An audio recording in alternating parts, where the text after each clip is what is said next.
5280 Sports Network and Mile High Sports. Happy Football Friday, everybody. It is your Morning Minute. Nate Lundy, Sean Drotar. TJ is off this morning. Getting ready for a three-day weekend. Sean, preseason game number 4 in the books. Preseason is over. Broncos went undefeated.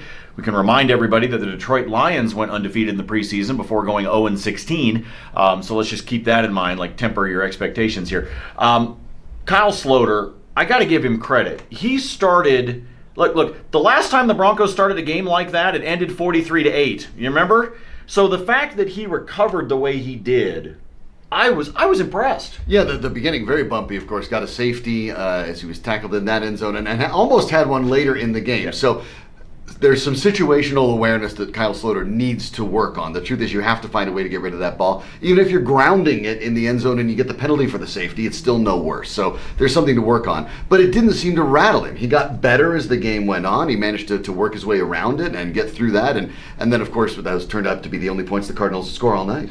TJ Ward was on the sideline with his fellow no-fly zone members, probably still wondering exactly what his future is going to be, unless he's already been told by the organization what his future is going to be.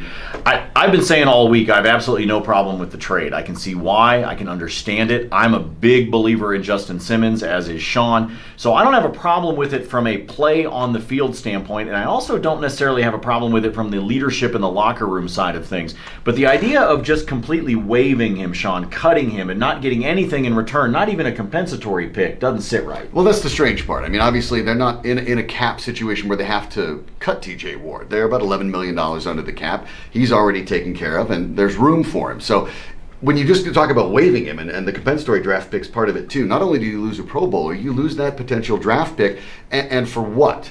A trade is a football decision. Yes. Waiving TJ Ward in this case is a financial one. And that may not sit particularly well in the locker room with the Broncos, at least not initially. They don't sound too excited about the possibility. I'm hold on a minute. Hold up. Give me that. Give me that.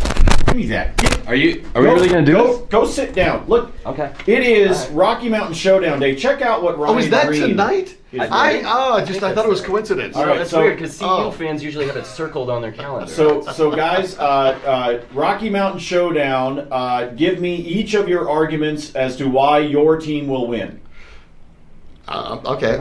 Yeah, you go. Okay, ahead. I'll go first. They're defending champs, so they can go first. But I think in Colorado's case, they still have a pretty explosive offense. They return a lot of players that can score, and they know how to get that done. Now, the defense is a concern because they did lose so many of those members of the secondary and their defensive coordinator. Don't forget that as well. But I think there is enough. While CSU's offense is certainly more explosive than it was last season, I think there's enough for Colorado to get over the hump. But I do expect the game to be close.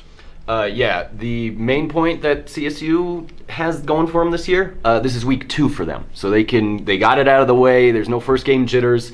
And I think, the CU tends to be just a little, full of themselves. And I think after last year, they're going to be just, kind of coasting, think it's going to be an easy game. And I think CSU... That little brother complex. You can take the chip off your shoulder whenever. All right, well, there you go. Again, game starts tonight. I'm excited for it. I think it's going to be a good one no matter what. First to 30 in my eyes. So, all right, I'll wrap it up. For Sean, I'm Ryan, and Nate behind the camera. This has been 5280 Sports Network. See ya.